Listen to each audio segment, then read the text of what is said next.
C'est la deuxième partie de la matinale, l'invité.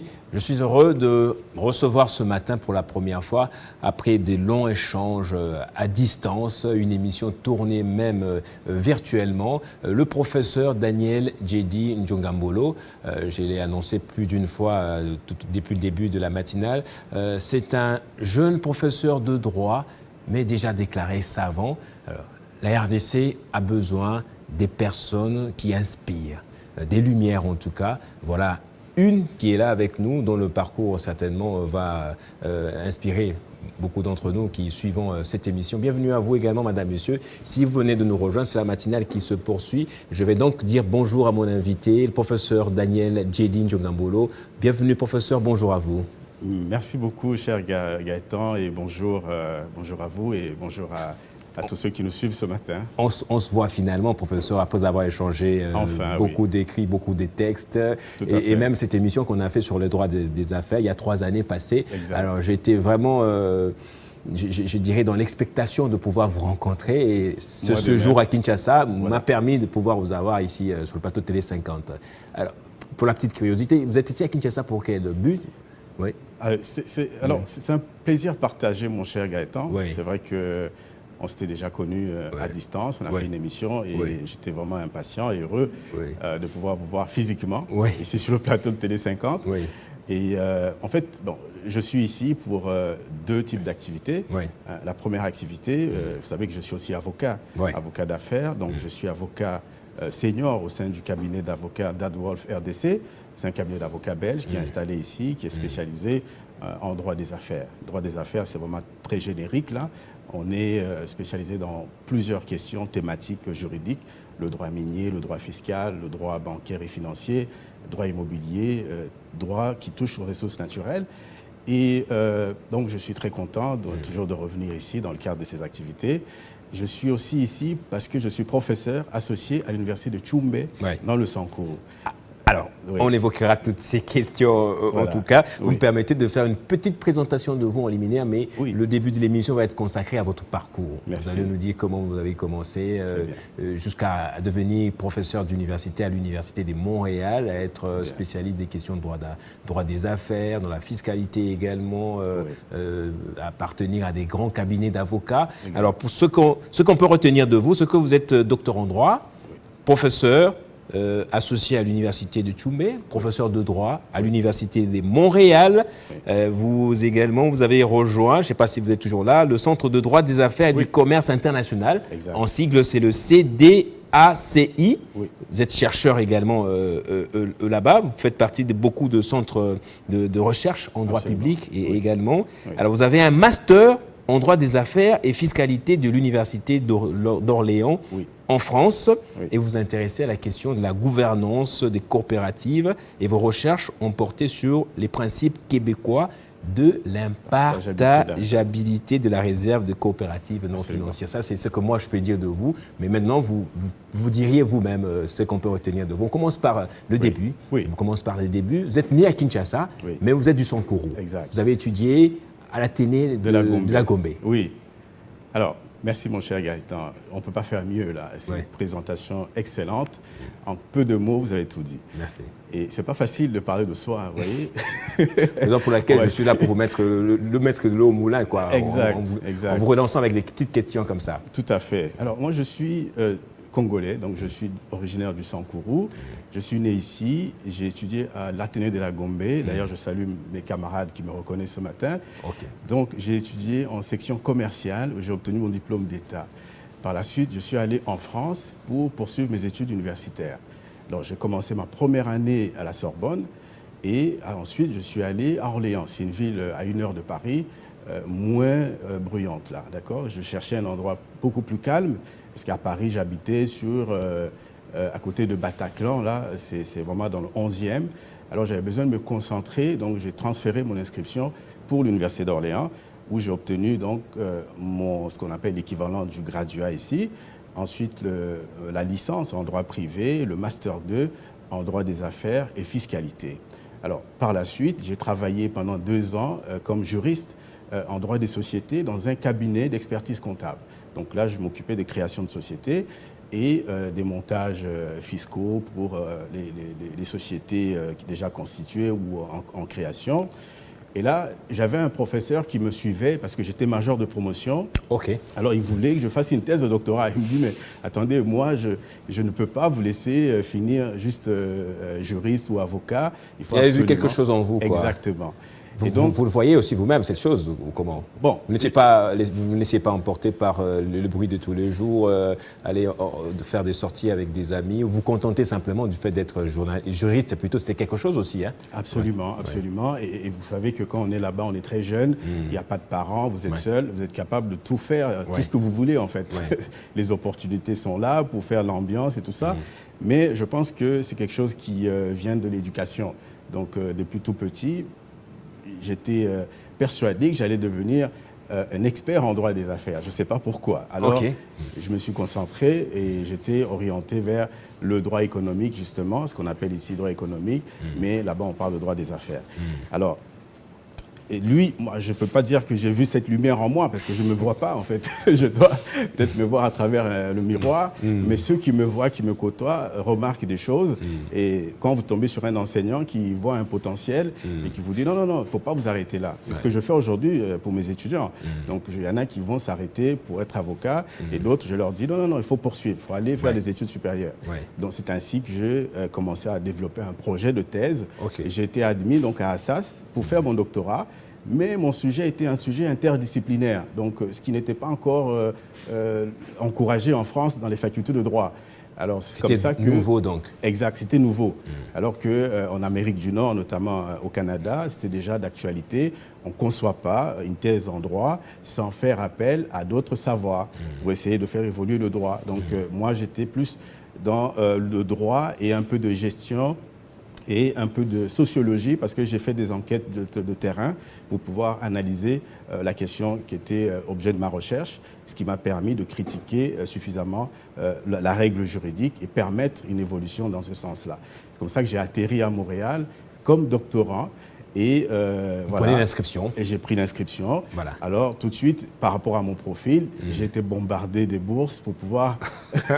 on marque une pause, là, le temps pour nous de prendre la minute de l'information, puisqu'à chaque heure, chez nous, c'est l'information, c'est l'actualité. Nathalie Yoko est de retour sur ce plateau. Nathalie Yoko, vous allez très bien, je n'avais pas demandé. Je vais très bien, merci Gaëtan. Super bien, super. Magnifique, vous êtes aussi. La minute de l'information, c'est maintenant. Merci d'être resté avec nous. La minute d'info, c'est tout de suite.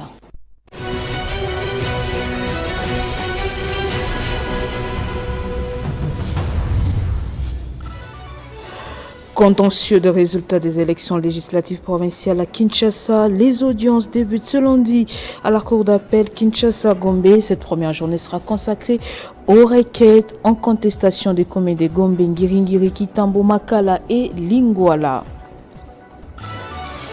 Rapport d'enquête sur la mort de l'ancien ministre et député national Chérubin Okende, compréhension et complément des professionnels à suivre ce lundi à 20h sur Télé 50 dans un plateau spécial. Jean-Marie Kassamba reçoit quelques journalistes et analystes politiques. Au Sénégal, le président Macky Sall va recevoir ce lundi les conclusions du dialogue national qui a proposé de reporter la présidentielle au 2 juin et d'élargir des nouveaux candidats. Beaucoup guettent la réaction du chef de l'État sénégalais, mais aussi celle du Conseil constitutionnel qui avait dit que le vote devait avoir lieu avant le 2 avril. Dans le monde, le gouvernement haïtien a décrété l'état d'urgence ainsi qu'un couvre-feu pour tenter de reprendre le contrôle des rues après la flambée de violence qui a touché le pays ce week-end. Au moins une dizaine de personnes ont été tuées dans un assaut du pénitencier national de Port-au-Prince. Plusieurs milliers de détenus se sont évadés.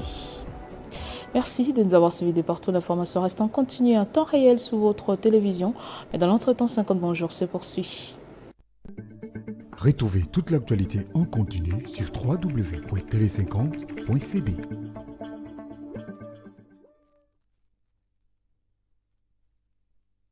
Professeur, on était au Canada, vous arrivez, bombardez des bourses et vous choisissez lesquelles?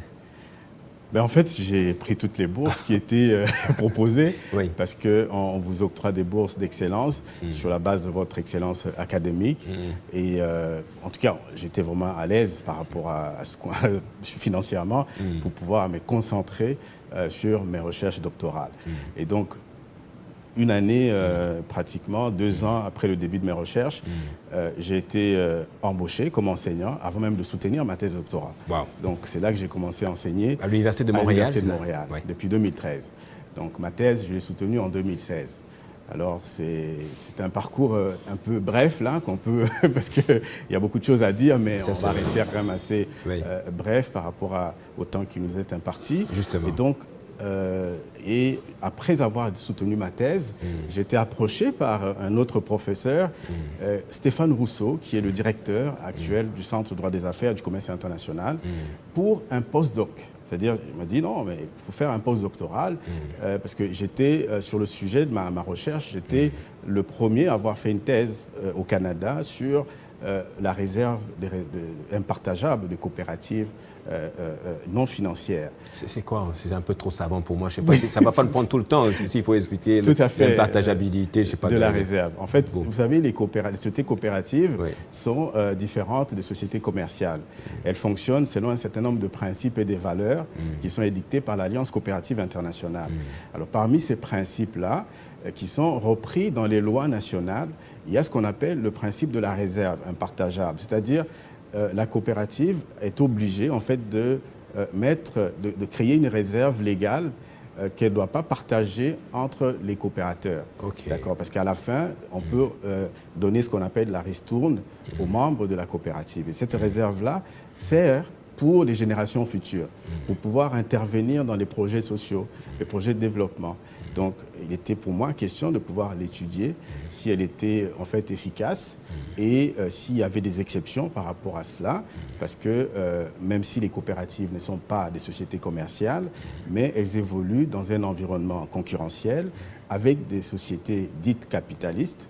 Donc, il fallait voir si le fait de rendre cette réserve impartageable, ça avait un impact sur leur développement immédiat. Donc, mais la recherche a conduire à d'autres conclusions, évidemment. Ok. Donc c'était un principe efficace parce qu'on peut concilier le profit et les préoccupations socio-environnementales. Dans le cadre des coopératives, en tout cas, ça se passe très bien. Et d'ailleurs, aujourd'hui, même pour les sociétés commerciales ou dites capitalistes, il n'est plus question tout simplement de viser le profit. La maximisation du profit financier pour les actionnaires. Donc on est conseillé, on recommande à ces sociétés-là de pouvoir aussi s'occuper des préoccupations de leur environnement, des questions sociales. Responsabilité sociétale. Voilà, Okay. la responsabilité sociale des entreprises. Oui. Donc c'était une question très intéressante pour la recherche.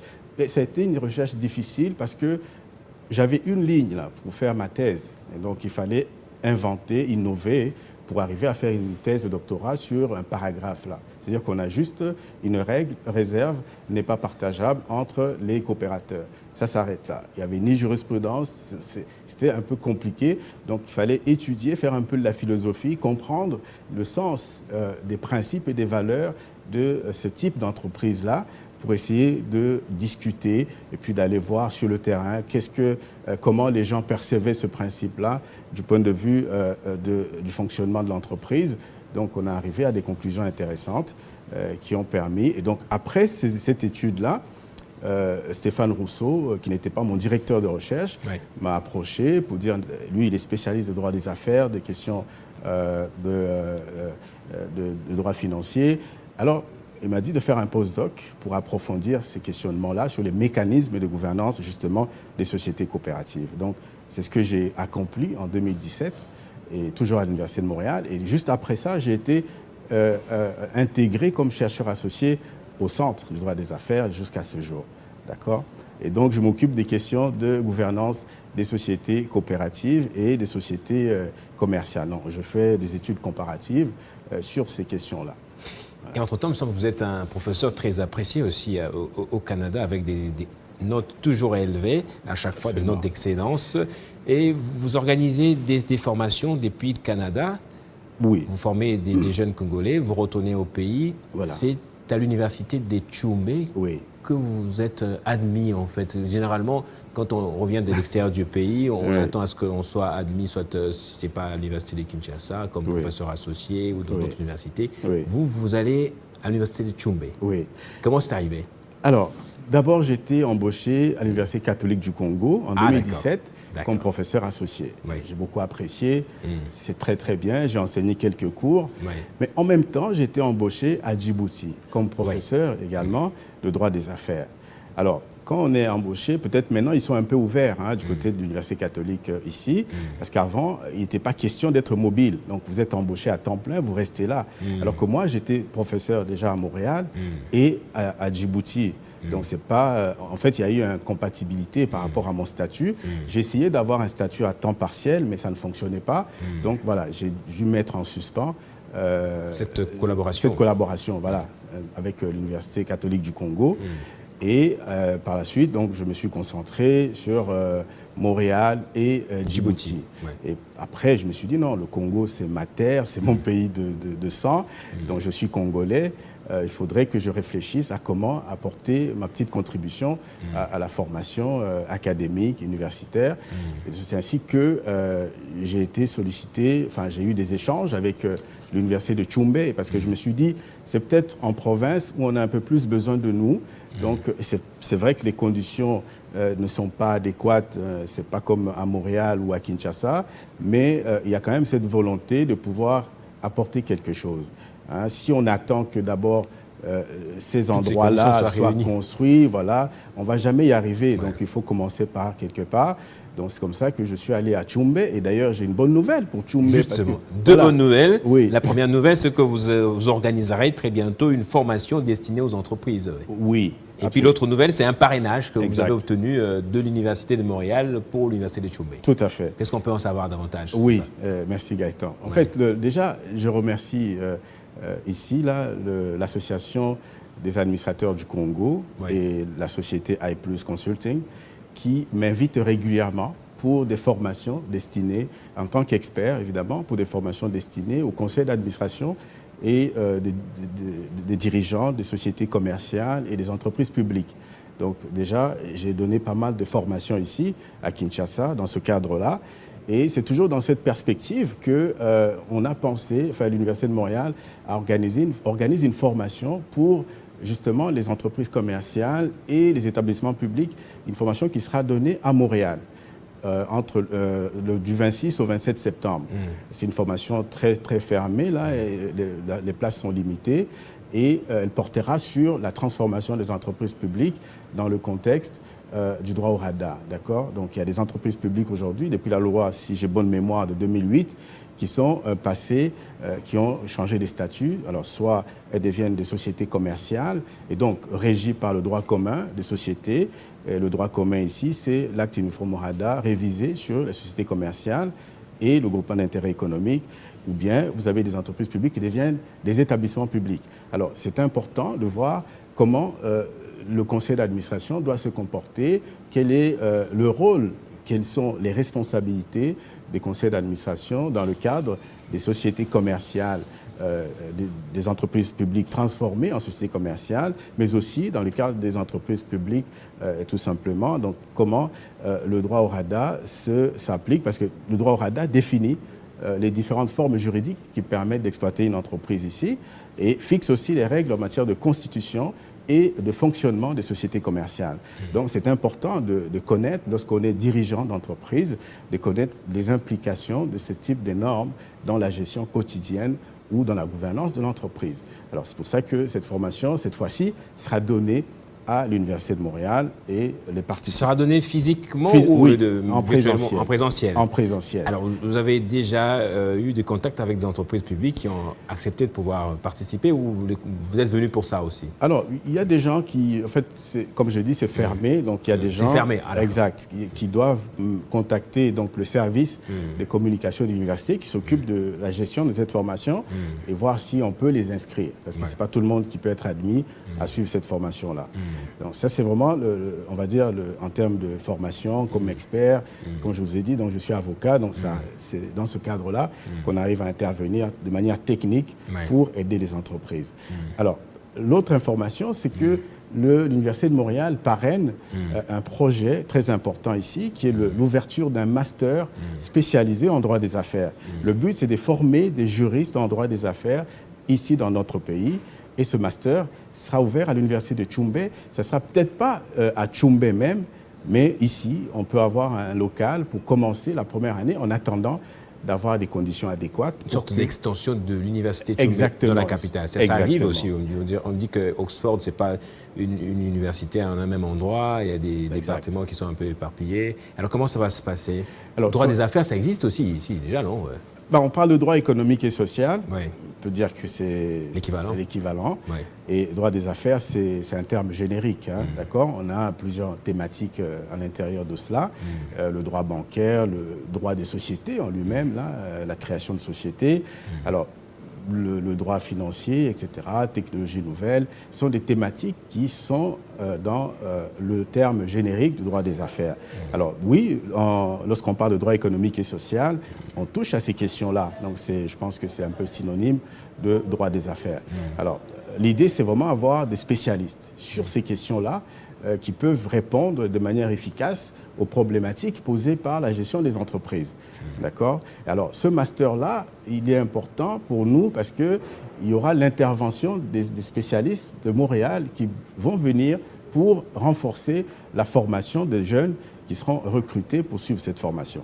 Et c'est un master très, très sélectif qui est ouvert également aux ressortissants d'autres pays africains. Donc, nous voulons faire un pôle d'excellence là, en termes de formation des jeunes en droit des affaires pour avoir une main-d'œuvre ultra qualifiée dans ce domaine-là. Parce que le droit, c'est technique, d'accord? Donc, il faut avoir des techniciens qui savent, en un temps record, résoudre une question complexe en termes de gestion d'entreprise. Les entreprises évoluent, les technologies évoluent, et puis, donc, il faut savoir s'adapter. Donc, lorsqu'on parle de droit des affaires, on doit être dans cet environnement-là. On doit tenir compte de tout ce contexte technique dans lequel évoluent les entreprises. Comprendre, lorsque vous parlez de droit financier, il faut savoir ce que c'est les finances. Lorsque vous parlez de droit bancaire, il faut savoir comment fonctionne une banque pour être capable de conseiller votre client de manière efficace et non pas rester dans la théorie, parce que si le client vous donne des définitions, des théories qui ne collent pas avec sa réalité, ça peut poser problème. Donc là, on veut vraiment former des gens très efficaces. Je sais que ça existe déjà, des formations intéressantes ici, mais bon, c'est un plus qu'on apporte. Voilà, c'est un peu ça. Vous êtes déjà avancé dans la mise en place du projet? Le projet est déjà conçu, le programme est déjà élaboré. L'Université de Tchoumbé a déposé une demande au niveau du ministère de l'Enseignement supérieur pour avoir l'agrément pour permettre justement l'installation de ce programme-là. Nous espérons qu'il sera ouvert, opérationnel d'ici le mois d'octobre. Voilà. Donc c'est ici à Kinshasa. Ouvert à d'autres pays également. Exactement. Oui. Et après ce parrainage, avant que vous puissiez donner quelques conseils aux jeunes gens, j'ai vu une photo de vous sur Facebook. Vous étiez aux côtés du président du Sénat, Modeste Bahati Lukwebo. La politique, vous le faites un peu? Non? Alors, pas du tout, ça ne vous intéresse pas? Ici, je suis pour une émission privée et scientifique à caractère éducatif pour encourager la jeunesse. C'est juste donner un petit exemple. Alors, ces questions-là sont importantes, mais dans un autre cadre. Je pense que vous avez vu une publication. C'est un père pour moi, donc on va pouvoir parler peut-être dans un autre contexte. Exact. Mais parfait, c'est ça. Alors, qu'est-ce qui a fait de vous vraiment, Daniel Djedi Njongambolo? Quel a été ce fil-là, cette valeur intrinsèque qui vous a permis de pouvoir cheminer jusqu'à la fin de vos ambitions? Depuis que vous étiez beaucoup plus jeune. Vous êtes encore très jeune même. Tout à fait, tout à fait. Alors, je pense que, comme je vous ai dit, c'est l'éducation. Bon, je suis issu d'une famille où le papa était professeur. Lui aussi, professeur d'économie. Alors, mais ce n'est pas suffisant, parce qu'on peut être fils de professeur et ne pas être professeur. Donc, je pense que, oui, c'est un élément important, c'est encourageant pour pouvoir aller plus loin dans les études, mais c'est plus une détermination personnelle. Et depuis que je suis tout petit, donc j'ai toujours été... j'aime l'école, en fait, on va dire, j'étais toujours le premier arrivé en classe. D'ailleurs, mes camarades qui me regardent doivent rigoler parce que j'étais toujours premier de classe. Ils sont là, ils me regardent. Et, toujours studieux. Ouais. Exact. Donc, j'étais toujours, j'ai même avait un enseignant, paix à son âme, le professeur Anda, de l'Athénée de la Gombe, qui me charriait parce que, en fait, il me disait, mais moi, j'ai composé mon examen à minuit. Comment tu as fait pour avoir 100%? Et d'ailleurs, je pouvais aller jusqu'à corriger le questionnement pour obtenir le maximum de points. Donc, j'aimais beaucoup l'école. Donc, j'ai toujours, lorsqu'on parle de l'école, des études, je me sens bien. Donc, je pense que ça a été un élément important qui m'a, malgré la jeunesse, passé en Occident pour les études où on était seul, on pouvait faire tout ce qu'on voulait. Mais il faut avoir un projet, en fait. Il faut avoir des rêves. Aujourd'hui, on a des enfants qui n'ont pas des rêves. Donc, lorsque votre enfant vous dit il veut devenir médecin, il faut tenir compte de ça et essayer de le mettre dans des bonnes conditions pour arriver à atteindre son objectif. Vous savez, quand un enfant veut devenir médecin, c'est peut-être parce qu'il a vu aussi un médecin faire. Exact. Et aujourd'hui, il n'y a pas de repère aussi, malheureusement. La raison pour laquelle je vous ai fait venir, parce qu'on va tourner une autre émission où on va parler exclusivement du droit des affaires. Mais là, c'est une émission où on parle de vous, peut-être pour inspirer aussi, pour déclencher quelque chose, des rêves. Les rêves, je ne vais pas être trop platonique ici, parce que dans le monde des idées, mais quand vous voyez quelque chose, vous le rêvez aussi, finalement. Exactement. C'est intéressant ce que vous dites, cher Gaëtan. Nous devons servir d'exemple. Et je pense que si j'accepte de venir ici ce matin, c'est aussi pour ça. C'est pour dire que, parce que beaucoup de gens pensent que je ne suis pas congolais. Ça, c'est une autre question aussi qui se pose très régulièrement. Et je dis non, je dois me justifier. Oui, je suis né ici. Non, le Congolais, c'est quelqu'un d'intelligent d'abord, d'accord? Et donc, lorsqu'il se met au travail, je veux dire, je ne suis pas le seul. Il y a beaucoup d'autres compatriotes qui excellent à l'étranger. Et tout ce que je leur dis, c'est de revenir au pays. Donc là, vous voyez, je vous ai dit, dans le cadre du cabinet d'Adolphe, c'est un grand cabinet avec beaucoup d'avocats congolais qui sont ici. Donc on apporte notre expertise ici, en synergie avec d'autres avocats qui sont en Belgique. Donc on peut étudier à l'étranger et venir servir le pays dans ce cadre-là, à titre privé, et essayer de participer au développement du pays. Donc, il y a plusieurs opportunités ici. Tout ce que je dis aux jeunes, c'est vraiment d'être concentrés dans ce qu'ils font. Donc, lorsque vous avez une activité, faites-la de manière professionnelle, de manière concentrée, et vous allez voir les résultats. Donc, il n'y a que le travail qui paye. Même si vous êtes intelligent, mais si vous ne travaillez pas, vous ne pouvez pas y arriver. Donc, il faut vraiment travailler et rester focus sur les objectifs. Avoir des objectifs, avoir un rêve et mettre tout en œuvre pour atteindre ce rêve-là. Et c'est ça, aujourd'hui, que je peux dire à tous ceux qui nous regardent, aux jeunes qui nous regardent. Je sais que j'ai parlé de mon ancien professeur, le professeur Anda, et lui qui avait mis ma photo carrément à l'Athénée de la Gombe pour dire, voyez, il est issu de cette famille. D'ailleurs, donc il était ici. Donc il est professeur à Montréal, il est avocat international, parce que je ne vous ai pas dit, je suis aussi avocat admis au Conseil national de barreau à Paris. Donc c'est là où j'ai fait mes études, donc c'est tout à fait logique. Alors, vous avez un cabinet aussi ici? Oui, j'avais un cabinet. Quand on s'était parlé, on a fait l'émission à distance, mais j'ai décidé d'intégrer le cabinet d'Adolphe. Et voilà, c'est une grosse machine où, avec des amis, une très bonne équipe, vraiment qui travaille de manière efficace, une très bonne ambiance. Et je pense que j'avais besoin, parce que j'aime bien être avec les gens, j'aime bien échanger, voir aussi les autres intelligences et voir ce qu'on peut faire ensemble. Et donc, ça se passe très bien. Alors, c'est ça. Alors c'est quand vous regardez un peu le niveau de l'enseignement supérieur. Il faut que je parle de l'enseignement supérieur. Vous commencez d'abord à la base, là, parce que tout commence par la base aussi. Mais au terme, c'est l'enseignement supérieur. Ça vous peinez ou vous dites que non, mais il y a encore de l'espoir? Il y a de l'espoir. Il y a de l'espoir. Pourquoi? Parce que les gens sont intelligents. Donc, il faudrait simplement travailler sur les moyens qu'on peut mettre en place pour aider ces intelligences-là à se développer. D'accord? De manière intrinsèque, là, les gens sont intelligents. Alors, je n'aime pas trop parler de l'enseignement supérieur tout de suite, sans pouvoir évoquer la base. Tout se construit. Quand un enfant vient à l'université, on ne lui apprend plus à compter. On ne lui donne plus les outils pour apprendre à corriger son français. C'est déjà un autre milieu où on développe son intelligence, on est dans un milieu beaucoup plus avancé, ça veut dire qu'on doit avoir des acquis. Donc il faut peut-être travailler en amont sur la formation au niveau de l'école primaire et puis au niveau secondaire. Et à partir de là, lorsqu'on arrive à l'université, on est autonome, on peut produire des travaux de qualité sans pour autant dépendre d'un professeur. Le professeur, il est là pour vous donner un plus, pour vous encadrer, pour vous expliquer des notions complexes que vous ne comprenez pas, mais l'étudiant doit faire beaucoup de recherche. Alors, pour faire de la recherche, il faut avoir de l'équipement, c'est-à-dire avoir un ordinateur, être connecté régulièrement à Internet, avoir des bibliothèques bien fournies avec de la documentation pour permettre à l'étudiant de pouvoir faire de la recherche. Je pense que c'est plus une question de moyens qu'une question d'intelligence ou de système, parce qu'on a adhéré au système LMD. Quand je suis allé enseigner à Tchoumbé, ça s'est très bien passé dans ce nouveau système-là. Mais on a des choses à faire, c'est vrai aussi. Exact. Donc je pense qu'il y a des réformes, le pays fait des choses, mais on doit peut-être travailler un peu plus sur les moyens, parce que vous savez, même quand vous faites une comparaison entre le Canada et l'Europe et la France, il y a un écart en termes de moyens qui sont mis pour la recherche. C'est mieux où? Au Canada, il y a plus de moyens. D'accord. La recherche est beaucoup plus stimulante parce qu'il y a plus d'équipements. D'accord. Mais voilà, ça ne veut pas dire que les gens ne sont pas capables.